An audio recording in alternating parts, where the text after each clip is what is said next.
Hello, and thank you for joining me today. My guest is David Gutchin. He is the director for the Connecticut Partnership for Long-Term Care. It's a pleasure to have you back again, David. Thanks for having me. Okay.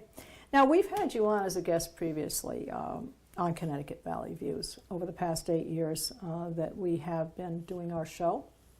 And one of the questions we need to know during that time frame, do you perceive an uptick in the number of people participating? Have you seen it growing? We certainly have seen it growing, and even more so, we've seen a greater level of interest in the public about the issue of long-term care because, as you know, our population is aging and not necessarily living longer and healthier, but living longer with chronic conditions. And that's what long-term care is all about. Managing rather than curing conditions.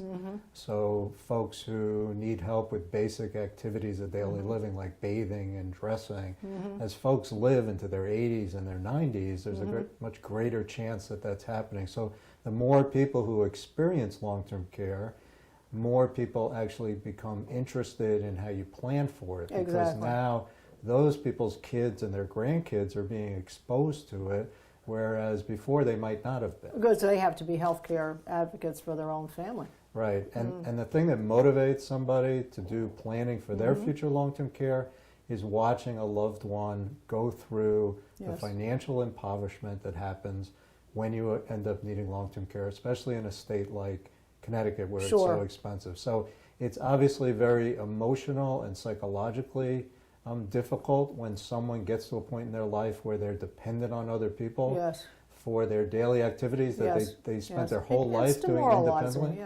But on top of that, if you are then financially destitute because, for instance, if you were in a Connecticut nursing home today, the average cost for a semi-private room, that's 2 people in a room, is over $155,000. Oh, my Lord. And oh, my Lord. And that's most people's savings, if they have that much. Exactly.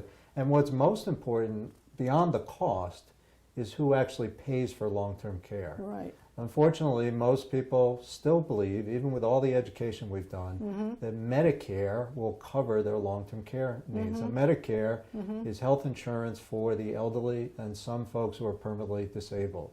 The key word there is it's health insurance. Yes. Long-term care is not health care. Health care is acute medical care where the goal of the healthcare system is to fix the problem and restore and rehabilitate you to your previous condition. Long-term care, as I mentioned, is there to manage rather than cure the condition. And Medicare, if you look at their own publications, their big one that says Medicare and You, they come out every year. In bold, they say Medicare does not pay for long-term care. And because of that, Medicare supplement insurance doesn't pay for long-term care. And health insurance doesn't pay for long-term care. So if you were thinking that your plan to pay for your future long-term care needs was that Medicare was somehow going to bail you out or you had good health insurance, unfortunately, they're not going to pay the bill. And so when you're looking at $100,000 a year or $150,000 a year, then all the money that you put aside for a nice retirement nest egg, and your house and everything. It all gets exhausted. And so it's no wonder that the average resident in a Connecticut nursing home is an 85-year-old widow on the Medicaid program. And to be on the Medicaid program, which is very different than Medicare, you know, Medicare is a universal health insurance program. So the wealthy and the poor both have access to it. Medicaid is for poor people. And because Medicare and health insurance don't pay for long-term care, Medicaid has become, by default, not by design, but by default, the primary payer for long-term care. The problem is that Medicaid is for poor people. And in order to be poor in the state of Connecticut, that means you would have spent all of your lifetime savings down to no more than $1,600. So imagine, you worked your whole life, 30, 40 years, you put money aside, you thought you had a nice, comfortable retirement, and you or your spouse or your partner or whatever ends up needing this type of care, long-term care. And the key word there is long. So people need it for an extended period of time, which makes it very expensive. Where do you get the money? Well, you start exhausting your savings. How long has this program actually been around, David? this opportunity? It's been around for at least 25. Well, the program that I direct, and I work for the state. Yes. So I don't work for an insurance company. It's Yes. called the Connecticut Partnership for Yes. Long-Term Care. Yes. It was the first program of its kind set up in the country back in 1992. I've been with the program ever since we started planning in the early 1990s and was there when we launched in Sure. 92. I'm very proud to say that it is now expanded to 44 other states. So there are 45 states So this was that the have pilot partnership program. programs modeled after we set up Yes. in Connecticut. And the partnership does two very important things. One is that we partner with participating insurance companies that offer special long-term care insurance. So these are private insurance policies, but they have to meet some special consumer protection standards that go above and beyond the normal insurance standards in Connecticut. So for instance, the policies have to include an inflation protection feature. Okay. So the benefit Makes you buy sense. today inflates over time because we all know the cost is going to go up. Of course. If you buy a plan today, let's say in your 50s, which is an ideal time to buy it, and you don't use it for 30 years, if your plan isn't going up with inflation, it's going to be useless to you. Yes. It's going to be a worthless benefit. Yes. We require that the plans cover extensive home care benefits. Okay. So a lot of people sometimes get confused that long-term care is only about nursing home care, and that puts people off because Sure. I've never met anybody who Most on their people want to bucket stay in list- their home. Yeah, Sure, of and no course. one wants to go into a nursing home. No, no. So partnership policies pay for extensive care at home to try and keep someone at home for as long as possible. Which is mentally healthier. right, People where are they're around happier, loved ones. Of course. and Familiar. Familiar. Yeah. It also includes community services like adult daycare. So even if you're staying at home, it's very healthy to get out, And go to about, an adult day center, you can get your socialization needs met. It also includes assisted living benefits, which is Okay. something in between your own home and a full-blown nursing home where you still have a level of independence, but you're Yes. in a much safer Yes. environment. Particularly if your family doesn't live close. Right, because it's a tremendous burden Yes. taking care of Yes. folks, especially when we're talking about dementia and Alzheimer's Yes. disease, where it's Yes. 24/7. Yes. And then we also cover a full-blown nursing home. And many folks go through all those different settings. So you might have a stroke and you get discharged to a nursing home for some rehabilitation, and then you stabilize, and then you go home, and you may spend many years at home, and then you might transition to an assisted living community or a nursing home. Okay. The second thing that partnership policies do, and they're the only type of policy in Connecticut that is allowed to do this under state law, is it includes a very important feature called Medicaid asset protection. Okay. And that simply says that for every dollar that the private partnership policy pays in benefits on your behalf, Yes. you earn the right under state law to protect $1 of your hard-earned savings if you run out of your insurance and you have to apply to the Medicaid program. I So see, back to okay. what I said before, normal Medicaid rules require people Right. to spend everything down to $1,600. Okay. But if you went out and bought one of these partnership plans Right. and you used, let's say, $200,000 worth of benefits, Right. and then you ran out of insurance, but you were still alive and you still needed care, Right. if you applied to Medicaid, rather than having to spend your assets down, you could protect an additional $200,000. Okay. It's sort of an insurance policy on Medicaid. Yeah, I mean, Medicaid So, becomes your it's very good. reinsurer Sure. if your private insurance proves to be insufficient. And that amount could be $100,000, it could be $500,000. Okay. So the beauty of the partnership is that you're buying an amount of insurance based on the amount of assets you want to protect. So if you have more moderate amounts of assets, the plans are much more affordable because you don't have to buy as much coverage. Sure. Wealthier people certainly can participate, but they have to buy and use more coverage. Right. It's very equitable from that standpoint. Right. And what we're trying to do is, first off, allow people to protect these hard-earned savings, Yes. because it's not good for anybody to impoverish themselves. It ends up impoverishing the whole family and generations to come. Oh, absolutely, no question. Because, I mean, then they look at having to spend money on someone coming in to take care of you if none of this exists. Exactly. If they can't do it, they've got to pay for a nurse or a daycare you person. know, and the or world whatever. today is different than it used to be. Families don't live as close No, they together. And so the other thing is that we know that there is certainly an industry out there it's attorneys, it's financial planners that help people artificially impoverish themselves. So you take your money and you hide it from the state. There are proper ways to do that, and there are improper ways to do that from a legal standpoint. Right. But regardless of how you do it, you still impoverish yourself. The only legal way you can do it is to actually get it out of your name. Right. So you would have to take your assets and give them to me. And then if you needed long-term care, in the eyes of the state, you would look poor. But you are actually poor because you've given me the money. Right. And you don't have that money or as an inheritance for your children or grandchildren or whatever. You don't have that house to give anymore. Also, to do it properly, you have to do it at least 5 years in advance of applying for Medicaid. So I knew a gentleman, he thought he would game the system, and he gave his assets to his son. I see. And his son basically became an annuity for him. He became an income stream because most people need their assets to generate income so that they can live in retirement. People don't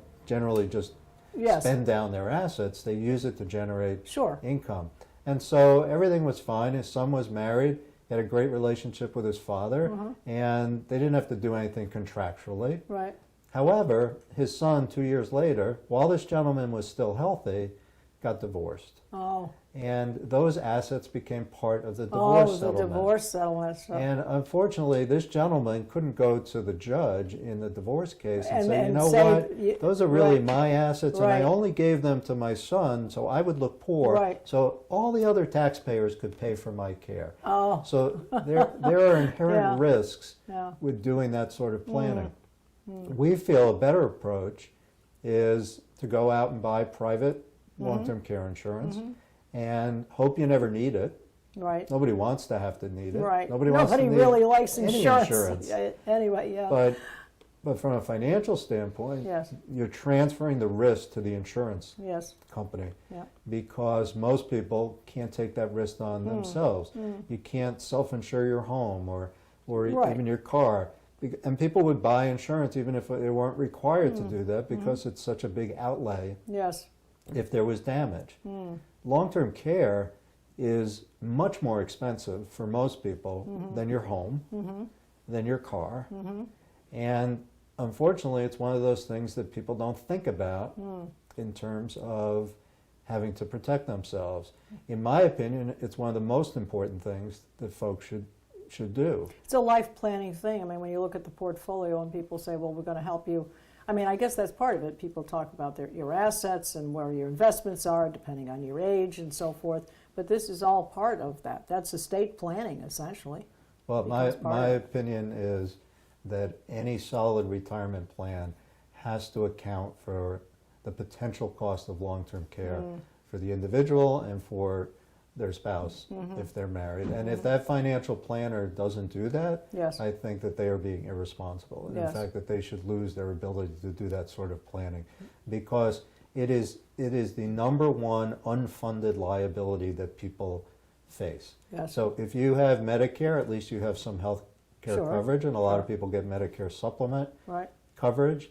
But if you don't go out and do something to pay for that long-term care, separate from having to spend your own money, then that's almost criminal because the financial planner is taking your money, getting fees to build up your wealth, and is doing nothing to protect possibly the wealth. Lose it, to possibly lose the entire and really, for pennies on the dollar, that's what long-term care insurance can do. Well, we've talked about the benefits of it. Give us an example of how it works. Let's just say person bought their policy, the husband and wife bought a policy, let's say age 50. And now an example of something went wrong with either one of them. And then how would it work? And do you still have to make your premium payments during that period of time? Okay, so let's say you bought at age 50 and you bought one of these partnership plans. Right. Again, the benefits are inflating over time. So let's say you go on to claim at age 80, which is about the average age people access their policy. Your benefits will, at 5% compound inflation, will have more than quadrupled by the time you need the benefits. And that's why the inflation protection is so important. So if you end up needing this type of care, you file a claim with the insurance company, just like you would file a claim for any type Okay. of insurance. Do they You- send somebody out to check you out or talk to your doctor? What do they? Well, when it's through the partnership, let's Okay. say you were at home and Okay. you wanted to get benefits at home. Yes. They would send out, and this is a requirement of partnership plans, they send out what's known as a care manager, Okay. who is a licensed social worker, a nurse, or a doctor from what we call an access agency. And that's a care management company that's specially approved by the state of Connecticut through All the right. partnership. They come out within a week and they do a face-to-face assessment. All right. And they determine what your needs are. And they All right. send all that information back to the insurance company, who then makes a determination of whether you're eligible for benefits or not. Okay. Now, that eligibility is based on the contractual language in your policy, and that language is the same in all partnership Okay. policies. So we want it to be uniform, and we Right. want to give the policyholder the ability to challenge it legally if the insurance company comes back and says, well, we don't think you're eligible Right. or not. Right. Now, if you're approved for benefits, then in Connecticut we have what's known as a waiver of premium law. And that the insurance company, after at least 90 days of benefits, they can do it sooner, but they can't do it later than 90 days. Okay. They have to waive all premiums while you're on claim. Oh, all right. So they hold off on that. Okay, good. And now if you got better, which is rare but sometimes happens, Okay. so you might, let's say someone's on claim for 6 months or a Okay. year, Okay. then they get better, then they go back to paying premiums. But they Okay. don't have to pay back for the period that they were on Okay. claim. Now, if you don't get better and you just stay on claim, you don't pay any more premiums. Okay. What happens if you buy your policy, but within 5 years after that something goes wrong, and then you need that care for the rest of your life, and you live some period of time? Is there such a thing as running out of the money? Or, Well, two things. Okay. First off, you don't have to pay in for any particular time to be eligible for the benefit. I see. Okay. So when you apply for the policy, There's you go no through vesting period. right. Okay. There's Okay. you're fully underwritten. Okay. So they have access, the insurance company has access to all your medical records, and you have to be completely truthful to them about all your Sure. conditions. Of course. If you're not, then they can rescind your policy. I see, okay. If they find out later you committed fraud. Right. Fraud. So if you pass the underwriting, Mm-hmm. then the insurance company issues you a policy. They are now taking that risk on. Okay. And except for proving that you committed fraud, Mm-hmm. you are now eligible for the benefits you bought. So let's say in January you bought $500,000 worth of Okay. benefits. Right. And in December you had a stroke Okay. and you became eligible for benefits. Well, the company is on the hook for the To pay $500,000. for it, They yeah. rolled the dice. Right, That's what right. insurance is, Right. just sort of sophisticated gambling Sure. through actuarial charts and so Right. on. But they took the risk, and unfortunately, you ended up having a stroke. Now, you're eligible for that full $500,000. Now, in terms of running out of benefits, that's where the partnership asset protection component is so important. Because when people buy this type of coverage, they don't buy an unlimited amount of coverage. Right.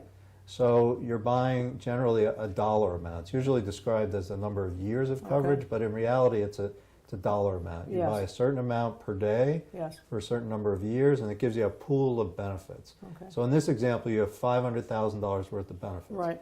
If you ran out of that 500,000 under normal Medicaid rules, and if you bought normal, what we call non-partnership long-term care insurance, you'd have to spend all of your assets down. I see. But in this example, if the person had a partnership plan, they would have earned $500,000 in Medicaid asset protection. Right. So right. they As could you go on mentioned. to Medicaid, keep that $500,000, Okay. and then Medicaid will pay them for the rest of their life. Wow. So they will cover the rest of that person's care. So the It's deal very that we comprehensive, strike, really. Yeah, it's very comprehensive. yeah, and the deal we strike with Connecticut residents is if you go out and you spend the premiums to buy one of these policies, if you find yourself outliving your insurance, Connecticut's going to reward you by not having to force you to Right. impoverish yourself. Yes. So that's the incentive on the back end. Right. Right. And it's helped for, Yeah. for many, many people. We've had almost $450 million in claims Right. been paid out for folks. That's $450 million that people otherwise would have had to spend out of their own pockets. Now, you mentioned that we don't want any fraud, we want people to be totally honest. So I guess if one were to say, let's say that we have one of our viewers decides they want to get involved in this, what specific criteria is requested and required? So the company will want to talk to your doctor, they will want to have all of your medical records and how far back do they go? Is an actual physical exam required? I guess we need to know all the parameters of requirements of someone who's interested in getting into So this. there's a few things there. First off, the younger you are, the easier it is to get through medical underwriting. Because you, at that point in your life, may not have developed conditions that would be a red flag. For instance, diabetes or any other sort of chronic condition that might be a red flag. That would throw you out of the program with diabetes? Not necessarily, but they look at your whole I see, okay. They look at the total picture. So, you know, do you have hypertension? Do you know, there are things that all the insurers will use as uninsurable criteria. And all the insurance companies that you work with, they're all pretty standard in what they require? Well, they're different, actually. Oh, they're different, okay. Yeah, we don't regulate that because that's the company's risk. I see. So they set their own parameters. Right, so some companies are willing to take more risks than others. Some of the companies will charge a surcharge for some people. Okay. So they have different levels. So if you're in the best health, it might be one premium. I see. If you were in a little bit worse health, they might issue you the policy, but charge you a higher premium. Now they're still on the risk for paying that benefit. Right. But if you already need long-term care or you've had a stroke or something like that, that will make you uninsurable. That's too much of a risk for the insurance company to take on. Right. But beyond that, it's a very gray situation. Yes. So we strongly encourage folks to apply because there's no harm in applying. Right.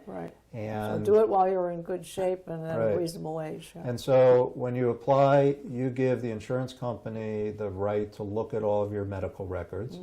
They may end up talking to your doctor if they have questions. The older you are, there will be more scrutiny. So many of the insurance companies, if you are 70 or older, and in some cases 65 and older, they will actually come to your house and do a face-to-face assessment. I see. Okay. The reason for that is you might not have a diagnosis from your physician of dementia or anything like that, but a trained assessor may be able to pick up on something. You know, the thing that worries the insurance companies the most is dementia and Alzheimer's. I see. And the reason for that is that unlike people with physical ailments, with dementia and Alzheimer's, oftentimes people have nothing physically wrong with them. Right. And they live longer. And so the longer someone's going to live, the more benefits they're going to use. And that's one of the reasons in the early days of this coverage, companies did sell unlimited policies. And there were folks who developed Alzheimer's and received benefits for 20 years. Oh my. A claim like that. They didn't have enough experience with the situation. Right, and a claim like that can be devastating to an insurance company. Sure. I mean, you could be talking millions of dollars. Yeah. So.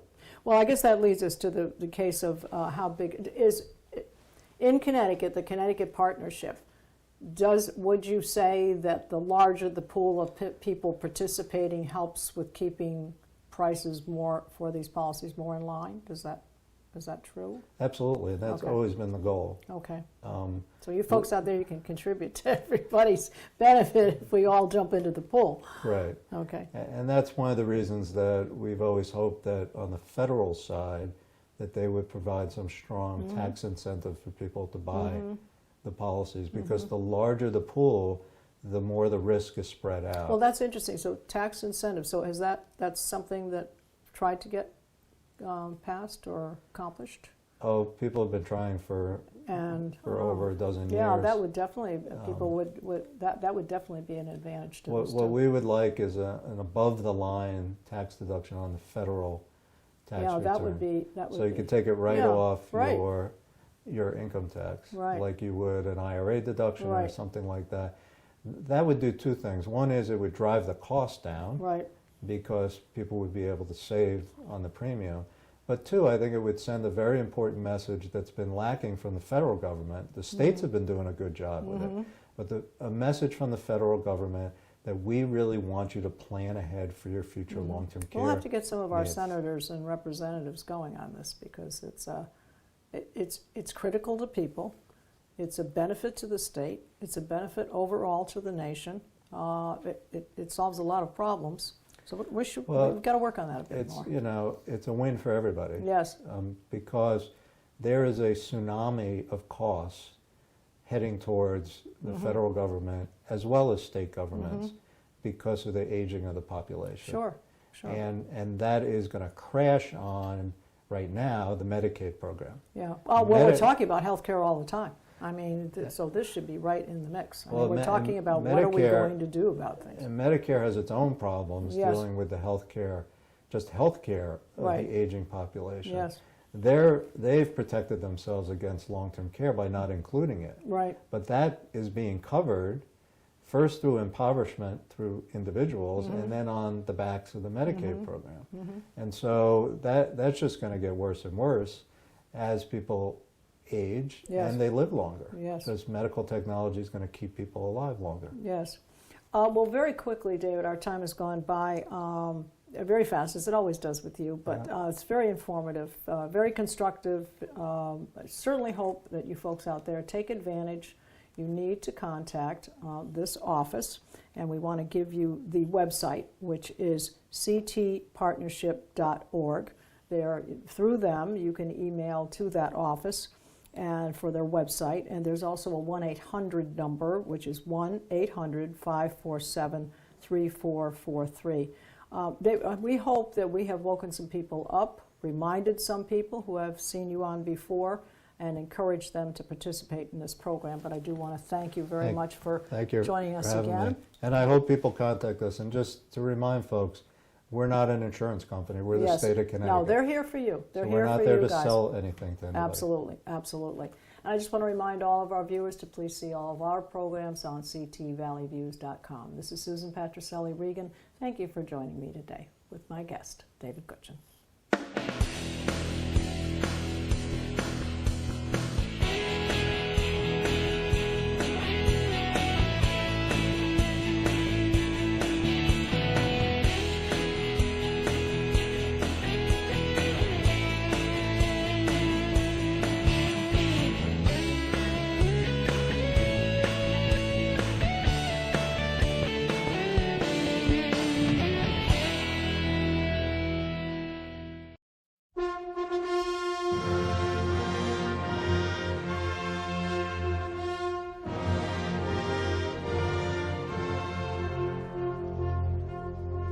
Our veterans need your support.